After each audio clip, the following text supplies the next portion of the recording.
And welcome to ChillerChat, a new year, a new season. I am your guest host, Luke Rio, and joining me is the creator of not only ChillerChat, but Chiller Night Theater, Bryan Hogue. Bryan! Hey. Congrats. Well, thank you. Thank you. Good to be here. Thanks for having me on the show tonight. Welcome to your show. Yes. Bryan, of course, hosts ChillerChat. Bryan, let's learn the history of Chiller Night Theater. Okay. Well, the history of it is 10 years ago, in 2008, May of 2008, is when I first started the first version of the show, and we called it Sleepy Hollow Theater. And I just wanted to do a hosted horror show. So we did that for a while, and on the very second episode of Sleepy Hollow Theater was the very first ChillerChat. So I've been doing this for quite a while. My inspiration for that show came from watching Chiller Theater every Saturday night with my family, with Chilly Billy Cordell. And so I just wanted to continue that tradition in this area, and started my own show, and here we are 10 years later. Well, let's go back to when you were a kid. What was the first horror movie you remember watching where you just went, wow, I'm hooked? It's gotta be one of the Universals, you know, whether it be Dracula or Frankenstein. I can't pinpoint it, but I know it was one of them because I've always had that deep fondness for the Universal monsters: Dracula, Frankenstein, the Wolfman, the Bride of Frankenstein. The classics. The classics, yes. So what is it about horror movies that just grabs your attention and says, you know, I want to be a part of it somehow? I think it was just the growing up having fun. There's a fun to fear. You know, as long as you know that fear is not real, there's a fun to that. Sitting around the campfire, telling the ghost stories in the dark. You know, watching the monster movie at night with the lights down low. And there's a thrill to that. My brothers and I would get scared every Saturday night watching these things, and we couldn't wait till Saturday came to watch it again. You know, it was just something to where, yeah, we were afraid, but we just loved it. It was so fun, just like Halloween. You know, the same thing. You know, it's scary, it's spooky, but there's just so much fun to it. And so that, I don't know, I just never grew out of that. Just like, you know, all the other things. I like a lot of the things that I liked as, you know, 6, 7, 8 years old. I'm still fascinated by that stuff. You know, superheroes and horror movies and science fiction. And so a big part of me just never grew up. So you mentioned your hero and those Saturday nights out of Pittsburgh. Mm-hmm. Yeah. So at what point did you say to yourself, wow, I think I could do something like that, but put my own spin on it? I actually had the idea back in the mid-90s, and I was watching one of the shows, I think it was Chiller Theater One More Time. It was one of the specials that he did, Chilly Billy, Bill Cordell. And whichever one he had George Romero on as his guest, and he played Night of the Living Dead. And I remember watching that. I lived in Pittsburgh at the time, and I remember watching that thinking, oh, it'd be so neat to have this show continue. And at first it wasn't really the idea of me doing it. I just wanted that to continue. And then a little bit later after that, I thought, well, why couldn't I do that? You know, why couldn't I do that? And there's a lot of reasons why I can't do that. You know, it's not easy to do, but eventually I did come around and start doing it myself. So now, for those who are familiar with Chiller Night Theater, the host, Jack Shadow, quite the character. Yes. How long have you had that concept in your mind? That concept, it was born out of necessity. Back in 2006, I was doing a haunted house in the Cooperstown, Pennsylvania area, and we had this this host. It was going to be somebody who would just kind of give the crowd a little speech and then usher them into the haunted house. And I wanted a lot of emphasis on the gatekeeper, the greeter. And there was another actor who was supposed to play this part. Up until days before this was supposed to happen, they backed out. They said, no, the script's too long, I can't memorize this, and there's too much pressure, you know. So I thought, oh, wow. Here I was, the owner of this haunted house, and I didn't want to be an actor in it because I wanted You were to running manage. it. Yeah, it was a very hard thing to do. But there was a co-owner. I didn't do it on my own, but I thought, wow, I got to do this. I threw together a costume, and the skull mask was actually the last thing I picked up. I never knew what this character was going to look like, and so I played this character in my 2006 haunted house.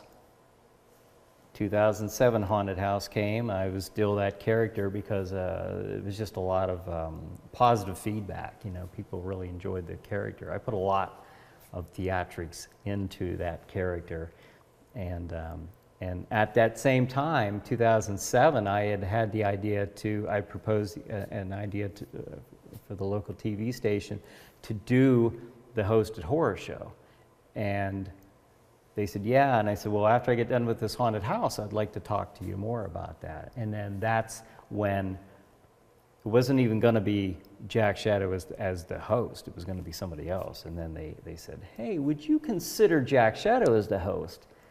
And I thought, oh, boy. You know, it was a weird thing for me because I thought, well, he was a creepy, spooky character. I mean, I didn't do the comedic angle with him. And so I didn't know how that was going to work, but it worked a lot easier than I had thought. You just kind of touched upon it, but how has Jack changed from 10 years ago to now?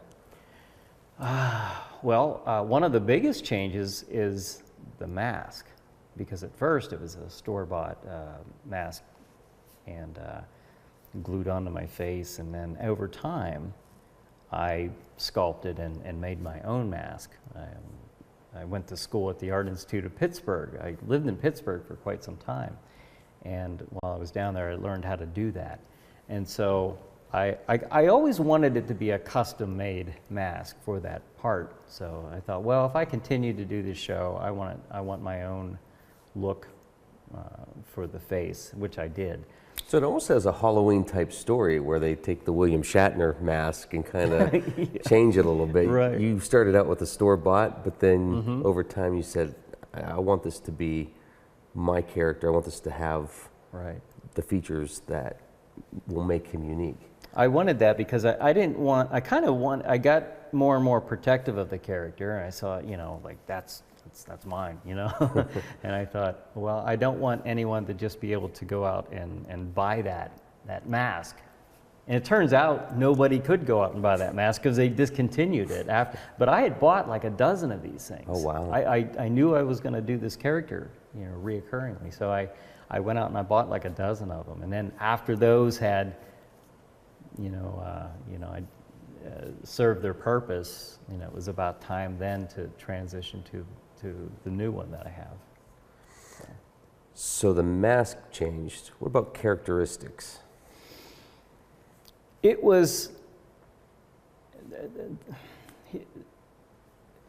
it's a little strange because like in the haunted house, there's two different characters in a way, because in the haunted house, he was a more of a spooky, creepy character. And then over the years, because of the host part of Jack Shadow, I started maybe making a little bit more jokes and stuff like that with the guests coming through. So I'd have guests coming through saying, hey, what's the movie tomorrow night, Jack? You know, what do? You know, you got to kind of like play the host now. You can't just be creepy haunted house Jack. So I learned to kind of amalgamate, those two characteristics into what he is now. So. For those who watch the show, I think they would be surprised to learn how much research goes into the movies. Jack doesn't just present the movie and there's quick cuts back to him. Right. There's a lot of information that he provides during the course of the movie, which makes it a lot of fun, but means you spend a lot of time researching those movies. Right. No, it's a lot of work. Bill Cordell did the same thing. He screened all those movies, made his notes, and kind of scripted this all. And I do the same because I like to be prepared with that type of thing. So I have to sit there, figure out what movie I'm going to watch. I have to divide it up into segments. I have to sit there and watch those segments and make very thorough notes, and it is a process. It's nothing that just gets slapped together.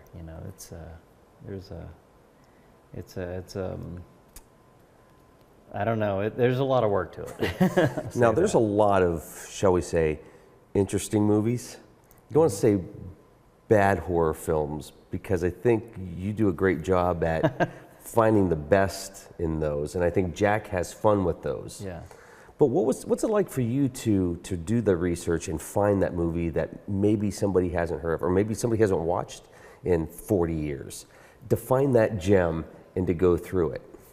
Well, there are actually a lot that I've never seen, and I'll be sitting there watching, like, that has a neat title to it, I'll play that. That's got, a vampire or wolf man or something like that, and I'll be sitting there and I'll be now I'm invested, because I've just spent hours, and I'm sitting there watching this movie thinking I gotta have fun with this, because this isn't the best horror movie I've seen. But the neat thing about doing a show like this, the Chiller Show, is the worse the movie is, the more fun you have with it, because the viewers, I think they know when they're tuning into a show like that you can get your good horror movies like the House on Haunted Hill and Children Shouldn't Play with Dead Things and The Last Man on Earth. I love those movies. Those are good movies.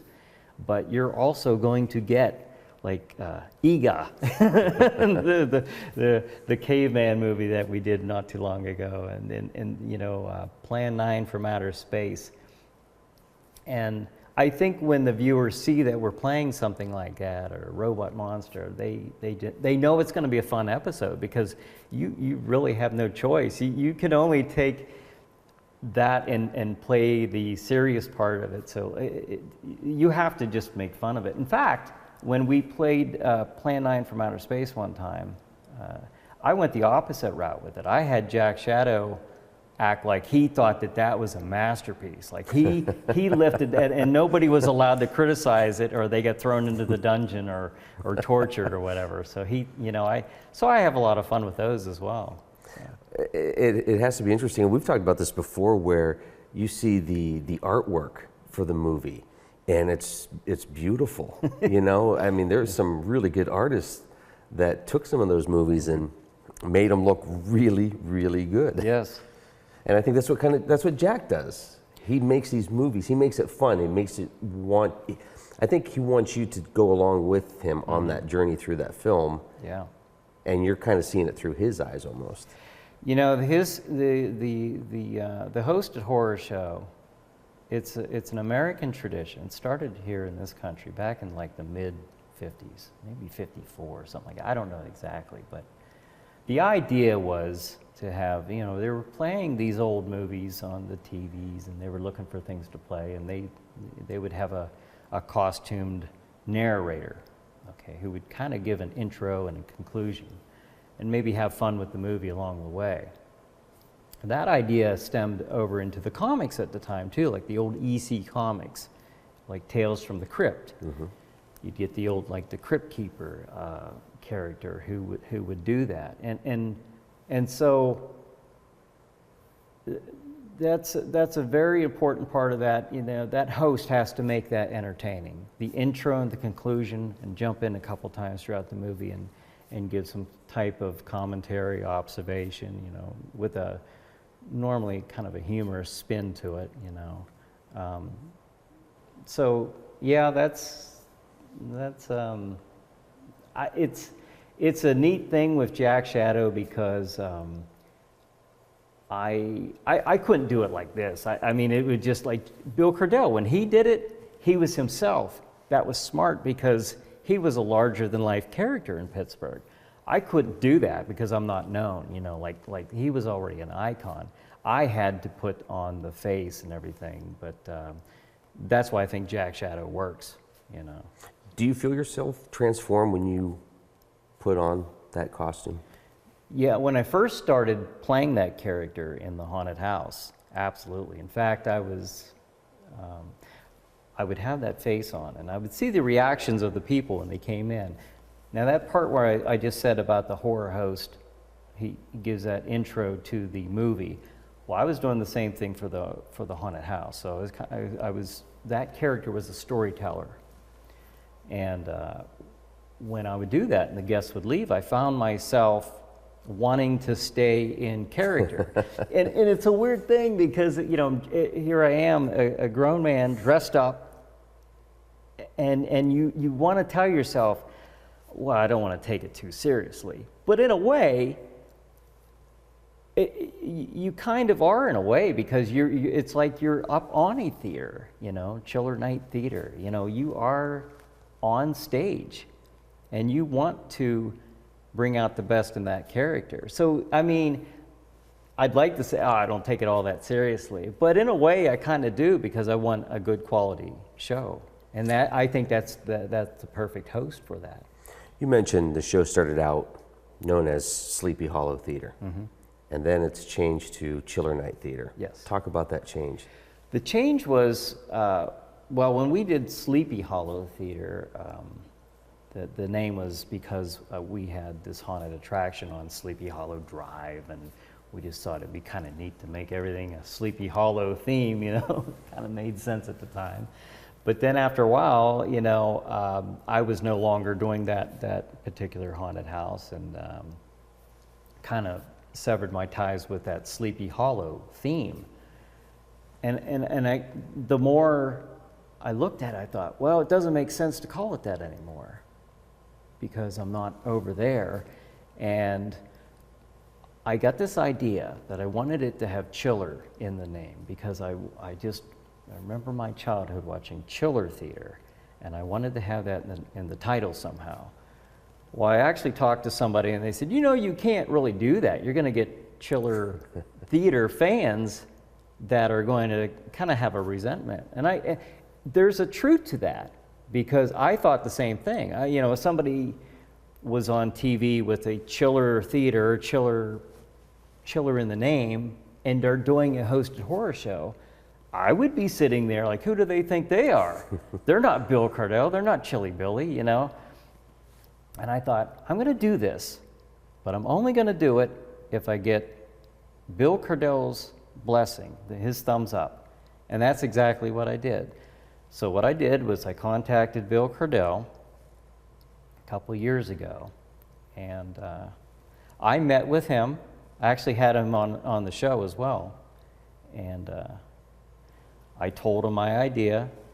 I showed him the logo that I had made up, you know, and talked about the name, which was a mix between Chiller Theater and Fright Night. I like that movie, Fright Night. So I thought, well, that is kind of neat, Chiller Night Theater. I talked to him about that and showed him the logo, and he really liked it. And he said, oh, yeah, you can do that. In fact, you could have called it Son of Chiller, you know? And I thought, wow, I mean, anybody who knows, like, that's a great compliment. That's a great honor, because that's saying that is directly stemming from that show, that parent show. And I said, wow, that was so nice of you to say that. I said, I got the logo and everything all ready for this. And so, no, he said, no, I like the name. It's a neat name. Well, what was it like to meet your childhood idol? It was surreal. It was very surreal. I had talked to him on the phone several times prior to actually meeting up with him at his house. And I'd be sitting there in the middle of this conversation thinking, oh my gosh, I'm talking to, this is Chilly Billy, you know? And I'd say, yes, sir, or Mr. Cordell, and he'd call me Chilly. So, you know, I just got used to calling him Chili. And I talked to him off and on for probably maybe about a year and a half before he passed away. But he was just such a nice guy. I mean, I was sitting there talking to him, much like I am with you now, sitting there thinking, I grew up watching you every Saturday night. I can't believe I'm here doing this. And so it was very surreal. Did he give you any advice, anything to take with you to come back and add to the show? He gave me advice for like the logo, you know, where that should go and stuff like that on the TV. Mostly production type of tips. But he really liked what we were doing, you know. I mean, with the interview and everything, it went really well. Very easy to talk to. I mean, he was just, I don't think I ever had a conversation with him under 40 minutes, you know. Wow. Like when he called. And, you know, the neat thing about him is when he called, it was always about me. Well, how are you doing? Well, how's your job going? You know, and he was always making it seem about me. And I'm thinking, I want to know about you. I finally got to meet you and I got you on the phone. You know, I'd like to know more about you. But he was just such a nice guy, genuine. So over the years, you've gotten to meet a lot of people. Mm-hmm. So at some point you said, you know what, I think I could have a side show outside of Chiller Night Theater where we could actually sit down and talk to these folks. Mm-hmm. So ChillerChat became its own show. Yes. Well, I had the idea early on when I first started Sleepy Hollow Theater. The very second episode, we had a ghost hunting group on there, and we interviewed them, and we went and accompanied them on one of their paranormal investigations, which was pretty cool. And at the time, I was listening a lot to this radio show called Coast to Coast with George Norway.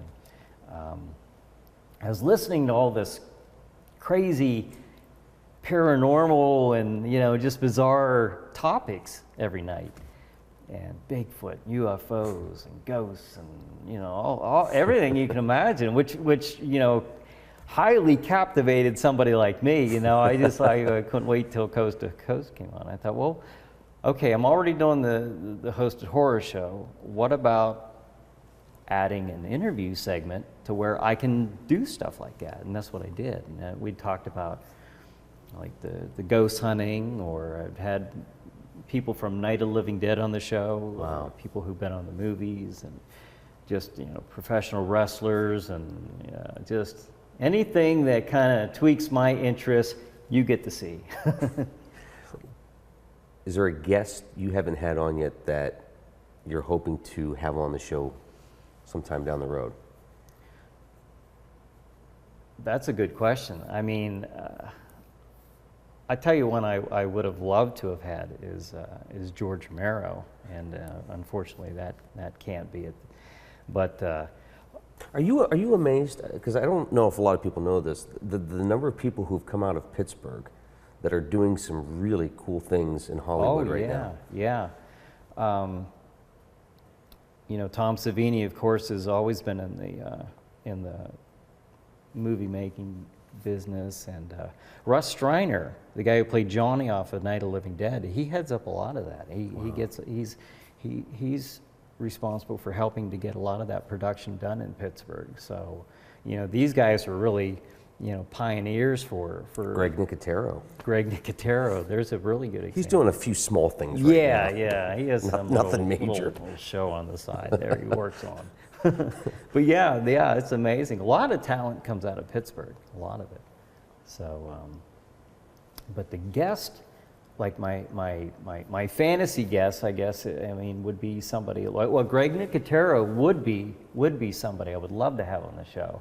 Another would be Elvira. Yeah, I would just love I think she'd be so fun. You know, she's just got a great sense of humor, and she's been doing the horror hosting forever, you know, since the early 80s at least. So I think she'd be someone fun to talk to. Where do you see things going from here with Chiller Night Theater, ChillerChat? You've done a lot in 10 years, and it keeps getting bigger and bigger for you. Well, I just recently have submitted the show for syndication, so I would like to see the show expand, you know, and just branch out with the help of Lightning Strike Productions, and you know. That's a nice plug, Brian. You don't have to do that. But that is, you know, is pretty cool because, like, you know, people in Maine or Massachusetts or Vermont or New Jersey, wherever, are going to be watching the show, not just on YouTube or something, although that's kind of neat too, but to actually have that as their TV lineup on hopefully Saturday night, if the station chooses to put it on there. The show plays in Pittsburgh as well on their local channel, PCTV 21. I would just love to see it just branch out and get recognition, and I'd love to see Jack Shadow become a you know, part of everybody's Saturday night little adventure. You know. If people have questions, they want to get a hold of you, they have a question for Jack, they want to recommend a movie, what's the best way to reach you? Facebook's a great way. You can either go to my page, Bryan Hogue, or Chiller Night Theater. How about that? I got my own page for Facebook. Wow. But you can also go to chillernighttheater@outlook.com and email me, and I'll be happy to answer your question. And if you recommend a movie, I'll try my best to play it. I've done that in the past. I've had viewers recommend movies, and I've played them if I can. At this time, I'm playing, you know, a public domain movie, so I got to be careful that I'm not violating any copyright laws there. What would young Bryan Hogue say if he could see Jack Shadow?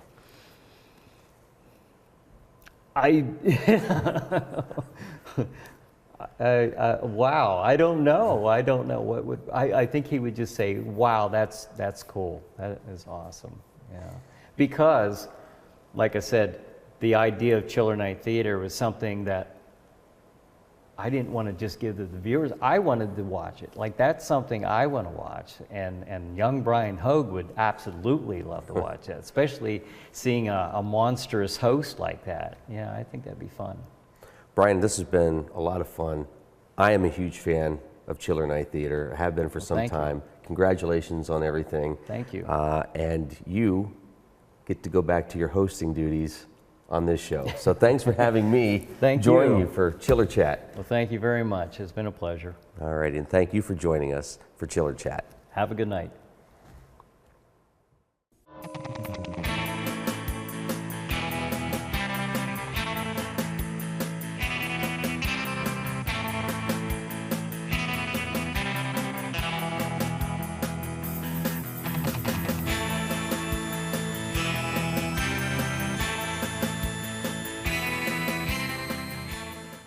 How many times do I have to tell you, just because something isn't good doesn't mean it's bad?